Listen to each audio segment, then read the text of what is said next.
인생 후반은 잘해도 내 탓, 못해도 내 탓입니다. 처음이라서 우미숙해서라는 핑계를 대기가 어렵습니다.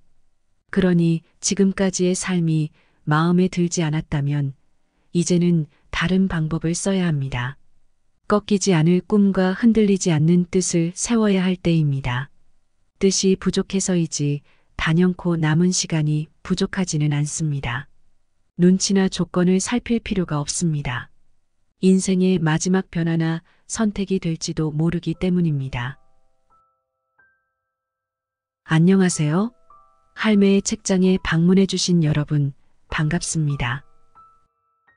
앞만 보고 달려오다 인생 후반전을 눈앞에 둔 하프타임에 도달했을 때 이룬 것은 없고 앞으로도 어떻게 살아야 할지 막연한 기분이 들기도 하죠. 오늘은 나이가 들어가면서 느끼는 공허함과 흔들리는 인생을 다잡아주는 공자의 지혜를 만나는 책 50에 읽는 논어를 준비했습니다. 이 책은 옛 고전의 박제된 말에만 머물지 않고 공자의 지혜에 앞으로 나아갈 수 있는 구체적인 실천 방법을 제공하는데요. 인생 후반을 잘 준비하고 싶다면 오늘의 책 50에 읽는 논어를 적극 권해드립니다. 그럼 지금 만나볼까요? 구독, 좋아요는 사랑입니다. 춘추시대 50대의 공자가 이룬 지천명을 현재에 대입하면 63세에서 74세까지가 지천명을 이룰 나이입니다. 50대라면 한창 흔들리는 유혹의 시기입니다. 삶에 흔들리고 돈에 흔들리고 사람에 흔들리는 시기입니다. 인생의 천명을 몰라도 문제없습니다. 환갑이 되어도 자신의 천명이 무엇인지 모르는 사람들이 적지 않습니다. 그래도 괜찮습니다. 63세부터 서서히 인생의 천명을 찾아 정하면 되기 때문입니다. 인생은 60부터라는 말이 헛헛하게 들리지 않는 이유입니다. 그러니 지금 50도, 60도 모두 희망입니다. 꽃은 흔들리며 핀다. 흔들리지 않고 피는 꽃이 어디 있으랴. 젖지 않고 피는 꽃이 어디 있으랴라고 노래한 시인이 있습니다. 이 세상 그 어떤 아름다운 꽃들도 다 흔들리면서 피었나니 흔들리면서 줄기를 곧게 세웠나니 흔들리지 않고 가는 사랑은 없다고 했습니다. 인생의 꽃을 피우는 것도 쉬운 일이 아닙니다. 싹은 내 의지와 무관하게 트이지만 꽃을 피우기 위해서는 비에 젖고 바람에 흔들리면서도 많은 것을 이겨내야 가능한 일입니다. 40은 꽃을 피우기에 가장 적당한 시기라면 열매 맺기에 가장 좋은 시기는 50대가 아닐까 합니다. 꽃이 핀다고 바로 열매가 맺어지는 건 아닙니다. 열매는 자라고 익어가는 시간이 필요합니다. 50의 미움에서 벗어나는 길. 공자께서 말씀하셨다. 나이 40의 미움을 보인다면 그것은 이미 끝난 것이다. 흔히 40이면 뭔가를 책임져야 한다는 무게를 느낍니다. 링컨 대통령의 말처럼 자신의 얼굴에도 책임져야 할 것 같고 공자님의 말처럼 부럭이 되어 돈, 사람, 생각, 믿음 그 어느 것에도 흔들리지 않는 줏대를 가져야 할 것 같습니다. 우리나라의 평균 나이가 42이라는 통계가 있습니다. 인생의 중심 40은 개인에게도 사회에서도 한 번은 짚고 넘어가야 할 고개가 분명해 보입니다. 그래서일까요? 공자도 이렇게 말했습니다. 40이 되어서도 미움을 산다면 그 인생은 더 두고 볼 것이 없다고 강조하고 있습니다. 타인에게 미움받는 7가지 유형. 논어 양화편 24장에는 타인에게 미움받는 7가지 유형을 분명하게 밝혔습니다. 40이 되도록 타인의 아픈 곳이나 헤집어 헐뜯는 사람, 상사나 윗사람들을 비방하며 자주 욕하는 사람, 자기의 입속에는 맹렬하게 대처하면서도 기본적인 예의조차 차리지 못하는 사람, 과단성은 있지만 앞뒤가 꽉 막혀 융통성이 없는 사람. 남의 생각을 훔쳐 마치 평소 알고 있는 것처럼 말하는 사람. 예의가 없고 겸손하지 않은 것을 용기로 생각하는 사람. 남의 비밀을 들춰내는 걸 정직함으로 아는 사람은 더 이상 희망이 없다는 말입니다. 이들은 대개 주변에 가까운 사람들로부터 미움을 받습니다. 예나 지금이나 누가 이런 사람을 좋아할까요? 2500년 전 아주 아득히 먼 옛사람 공자가 말했던 이 7가지 중 해당되는 게 있다고 생각된다면 더 나이 들기 전에 되돌아보고 고쳐야겠습니다. 그리고 마흔의 남이 아닌 자기 자신에게 미움을 받는다면 타인에게 받는 미움보다 더 치명적인 고통일 수 있습니다. 학교를 졸업한 후 40이 넘도록 짧지 않은 시간을 일해왔음에도 불구하고 자신의 강점을 만들지 못했던 이유를 시간이 부족해서라고 말하는 경우가 많습니다. 시간 없음이 좋은 핑계가 될 수는 있어도 그 핑계가 가치 있는 것은 아닙니다. 15년 혹은 20년 경력에 걸맞은 퍼스널 브랜드를 장착하지 못한 것을 외부의 잘못으로 치부할 수도 없습니다. 하지만 그 역시 좋은 핑계에 지나지 않습니다.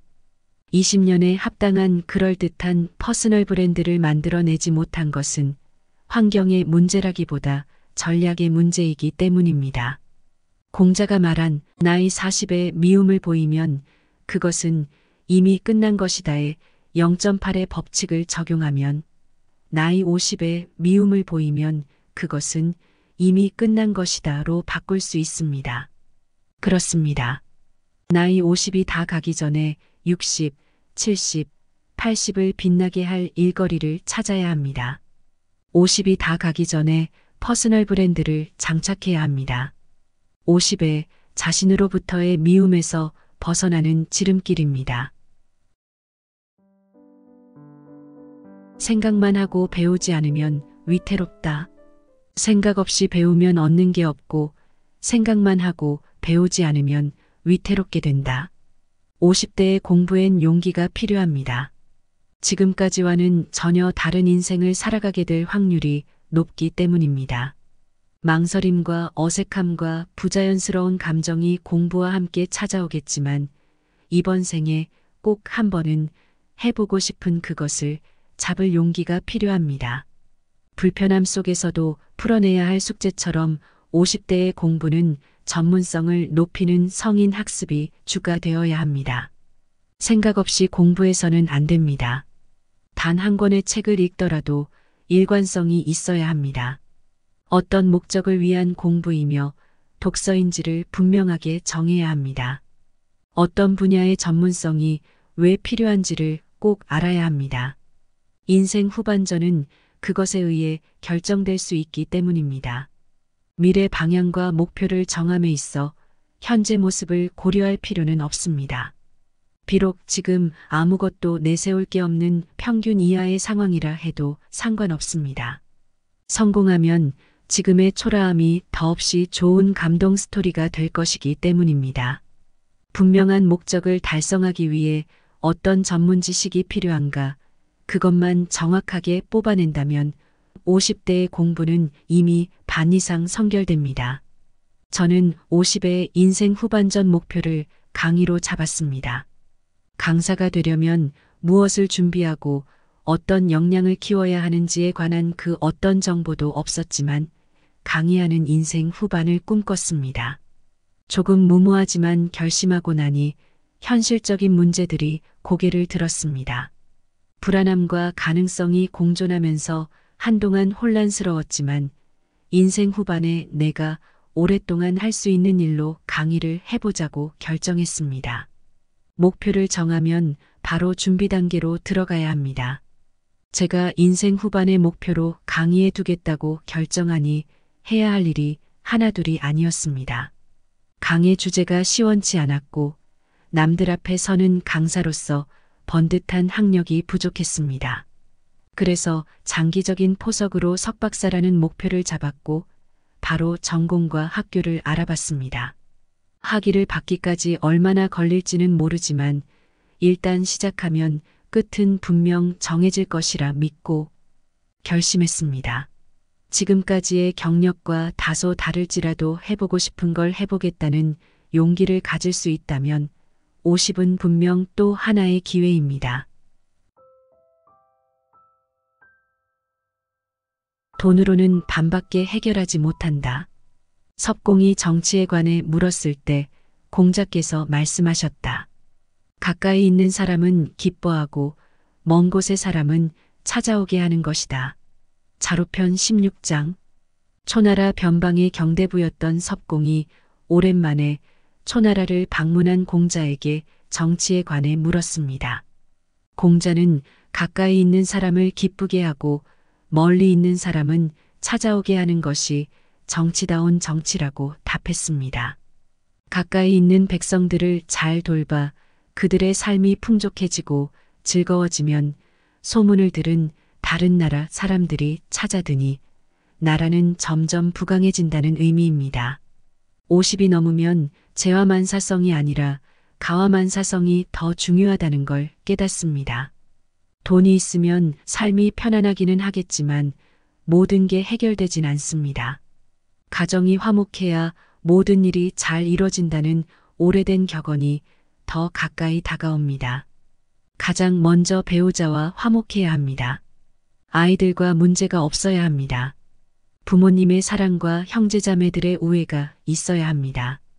이 모두가 마음처럼 쉽지 않습니다. 하루만 떨어져 있어도 죽을 것 같이 보고 싶어서 결혼한 사람도 수십 년 화목하기가 결코 쉽지 않습니다. 눈에 넣어도 아프지 않은 아이들이지만 그 아이 때문에 남몰래 눈물 흘릴 때가 많습니다. 돈으로 해결할 수 있는 건 반밖에 되지 않습니다. 돈이 다가 아니었다는 걸 나이 50이 되면 알게 됩니다. 가야 할 길을 알고 일관되게 걷는다.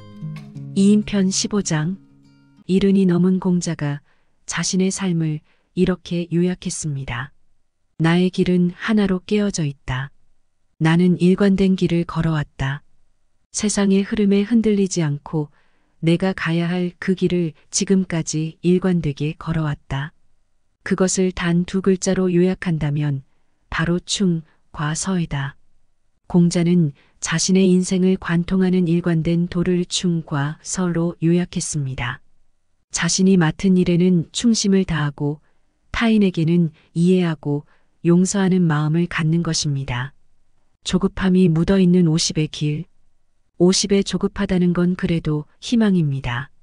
50에도 결정할 수 있기 때문입니다. 세상의 흐름에 흔들리지 않는 내가 가야 할 길을 정할 수 있습니다.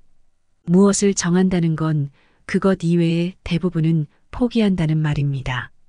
지금까지 일관성 없는 삶을 살았다는 건 지금까지 하고 싶은 일을 하며 살았다는 걸 의미합니다. 아무리 바빠도 술 마시고 싶으면 술 마실 시간을 내고 TV 볼 시간은 있어도 책 읽을 시간은 내지 않았습니다. 육아에 가정생활에 대체하기 어려운 일에 많은 시간을 할애하면서 직장 생활을 한다는 것 자체가 쉬운 일은 아니었습니다. 하루하루 버거운 시간을 보내며 일관성 있는 인생을 생각하기가 현실적으로 어려웠습니다. 그러니까 50은 더 희망적입니다. 가정적으로나 경제적으로 어느 정도는 안정을 유지할 수 있는 시기이기 때문입니다.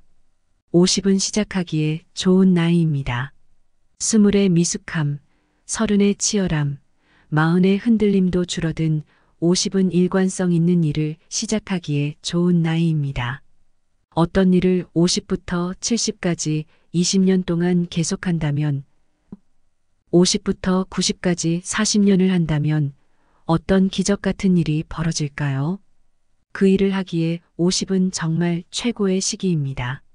경제적으로 안정되었다면 어떤 일이든 선택하여 시작하면 됩니다.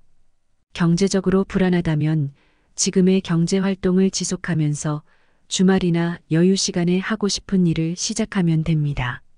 물론 주업 때문에 속도가 나지 않을 수 있지만 큰 문제가 되지 않습니다. 앞으로 20년 혹은 40년 동안 할 일이기 때문에 초기에 조금 덜 집중해도 큰 문제는 없습니다. 중요한 건 선택에 있습니다. 그래서 70이 되었을 때 우리도 당당하게 오도일이 관지를 외칠 수 있길 기대해 봅니다. 세상의 흐름에 흔들리지 않고 내가 가야 할 길을 지금까지 일관되게 걸어왔다고 말입니다. 꾸밈과 바탕이 조화를 이룬 뒤에야 군자라고 할 수 있다. 공자께서 말씀하셨다. 옹야편 16장. 공자는 리더의 모습을 이렇게 설명합니다. 내면의 바탕이 외면의 꾸밈을 이기면 촌스럽고 외면의 꾸밈이 내면의 바탕을 이기면 번지르하다고 말입니다. 자신의 실력을 믿고 무례와 오만을 일삼는 자가 있는가 하면 외모의 화려함을 내면이 받쳐주지 못하는 자도 있습니다. 실력은 천재인데 행색이 초라한 사람이 있고 행색은 영화배우 급인데 실력은 형편없는 사람이 있습니다. 사람은 외면보다 내면이 중요하지만 내면의 아름다움에 적절한 외면을 갖춘다면 이가 바로 진짜 리더입니다. 외양 디자인도 아름답고 내부 기능도 뛰어난 제품이 진짜 명품이든 말입니다. 인생 후반에는 질의 삶을 산다. 인생 전반을 어떻게 살았든 인생 후반은 나를 위한 삶이어야 합니다. 책임지는 삶에서 벗어나 온전히 내가 내 삶의 주인이 되는 삶을 살아야 합니다. 인생 전반은 가족의 일원으로, 가족을 책임지는 책임자로, 사회와 국가의 일원으로 살았다면 인생 후반에는 나를 더 성장시키는 나를 위한 나의 삶을 살아가야 합니다. 경제적인 여유가 있으면 있는 대로, 없으면 없는 대로 질의 삶을 시작할 수 있습니다. 이제부터는 인생의 핑계가 통용되지 않습니다. 목표와 계획을 스스로 세우지 않으면 누군가 세워준 목표나 계획에 따라 인생 후반을 살아야 할지도 모릅니다. 혹은 그냥 살아가는 것이 자신의 인생이 될지도 모릅니다. 50부터 독서법을 바꿔보자. 책을 읽지 않고 살아왔다면 이제는 바꿔보는 게 좋습니다. 독서를 하지 않아도 세상을 살아가는데 당장은 별 문제가 없어 보이지만 그 기간이 길어질수록 보이지 않는 차이가 발생합니다. 눈에 보이지 않는 이 차이는 종종 우리 삶에 치명적인 타격을 주기도 합니다. 세상과 단절된 고정관념으로 주변인들과의 관계가 힘들어지기도 합니다. 다양한 분야의 책을 읽어왔다면 이제는 바꿔보는 게 좋습니다. 다양한 분야의 독서로 상식 수준의 정보는 많아졌지만 업무나 일상에서 실제로 활용 가능한 역량에 도움이 되지 않는다면 실용 독서를 해보는 전략도 필요합니다. 만물 박사가 되는 것도 좋지만 다양한 정보와 지식을 바탕으로 한 분야를 조금 더 파고드는 집중 독서가 자신만의 강점을 강화시켜 줄 수 있습니다. 세상의 수많은 책을 다 읽을 수도 없고 다 읽을 필요도 없습니다. 이제는 분야를 한정하여 깊게 읽는 독서가 필요합니다. 50에는 효율적이고 효과적인 독서법이 필요합니다. 책만 읽었다면 이제는 조금 바꿔보는 게 좋습니다. 많은 책을 읽는 것이 분명 유익한 일이기는 하지만 혹여 수많은 책을 읽고도 어떤 결과나 성과를 만들어내지 못한다면 독서는 사치일 뿐입니다. 독서의 목적은 독서 자체가 아닙니다. 독서가 취미이자 특기를 넘어 작은 변화라도 시작할 때입니다. 읽기를 잠시 멈추더라도 실천의 길로 들어서야 합니다. 그게 진정한 독서의 길입니다. 함께 살아야 할 운명이다. 우리는 모두 세상에 홀로 왔지만 함께 살아가는 운명을 지니고 있습니다. 홀로 왔기에 혼자만 잘하면 된다고 생각했습니다. 나만 잘하면 되고, 나만 똑똑하면 되고, 나만 성실하면 된다고 생각했기에 그렇게 살고자 노력했습니다. 그러니 모두 남이 되었습니다. 매일 함께 먹고 함께 지낸 직장 사람들도 형제들도 거의 남이 되었습니다. 50의 바다 한가운데 홀로 남은 섬이 되었습니다. 50이라는 나이가 될 때까지 나만 생각하며 살아온 게 문제입니다. 내가 문제입니다. 내가 문제였습니다.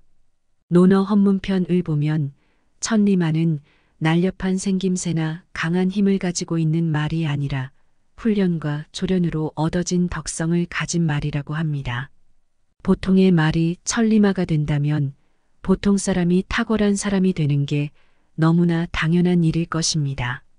덕을 키운다는 건 함께 살아가는 운명을 지닌 우리의 삶을 인정하고 수용하는 것입니다. 삶의 외로움과 외로운 삶에서 벗어나는 방법입니다. 좋은 이웃을 얻는 방법은 이웃에게 있는 게 아니라 나에게 있습니다.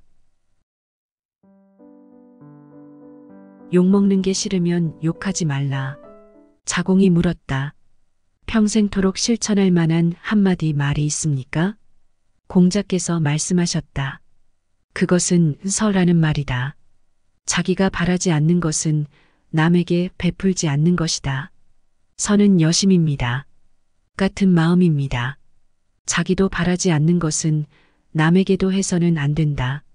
내가 싫다면 타인도 싫을 것인즉 상대가 싫어하는 그것을 해서는 안 된다는 말입니다. 그러니 서는 배려, 공감, 용서, 사랑과도 같은 말입니다. 내가 욕 듣는 게 싫으면 남에게 욕하지 말아야 합니다. 내가 잔소리를 듣기 싫어하면 남에게도 잔소리를 말아야 합니다. 거만한 사람이 싫으면 나도 거만한 사람이 되어서는 안 됩니다. 그런데 그게 매우 어렵습니다. 쉽지 않기 때문에 평생 조심하며 살라는 공자의 가르침입니다.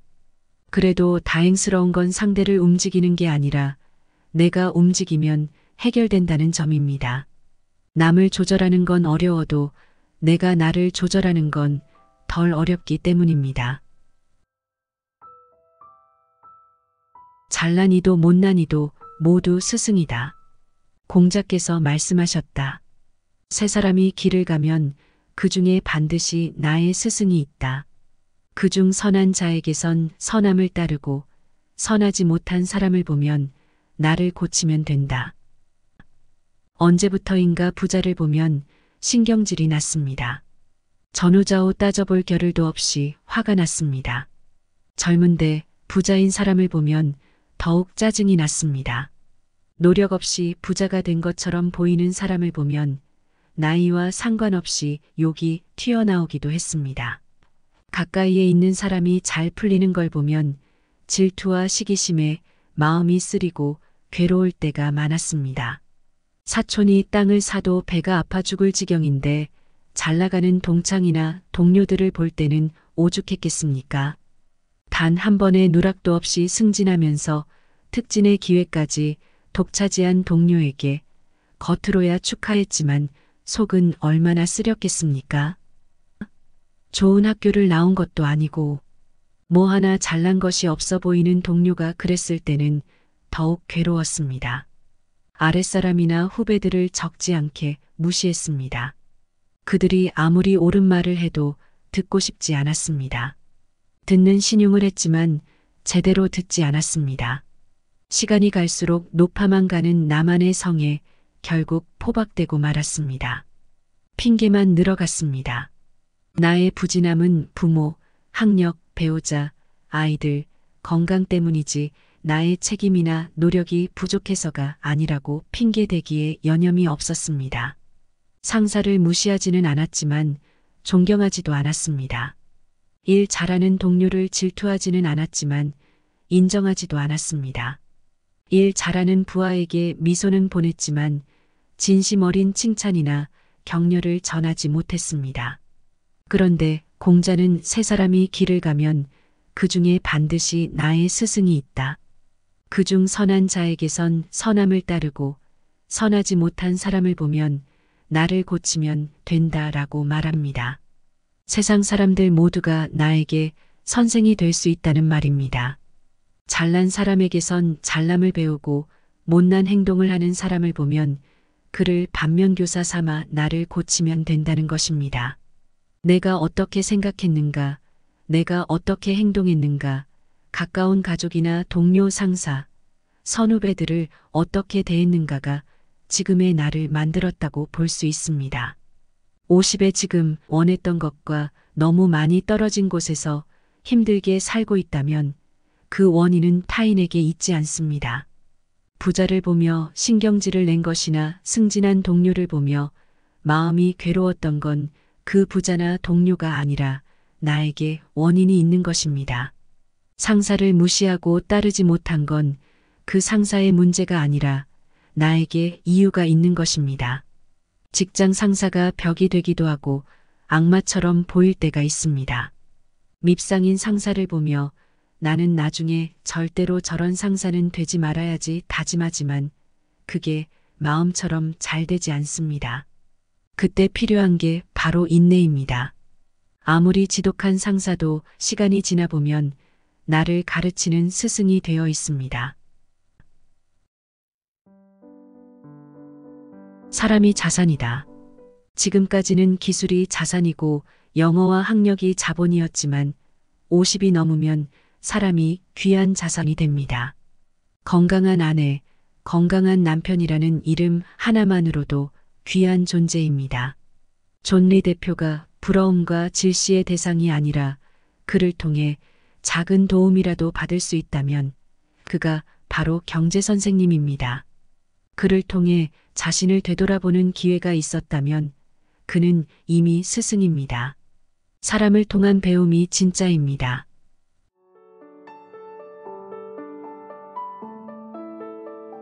(40에도) (50에도) (60에도) 나이 상관없이 더 이상 늦기 전에 반드시 반복해봐야 할 50에 읽는 논어였습니다. 끝까지 시청해주신 여러분 감사합니다. 알림 설정 꼭 해두시고 다음 영상에서 만나요.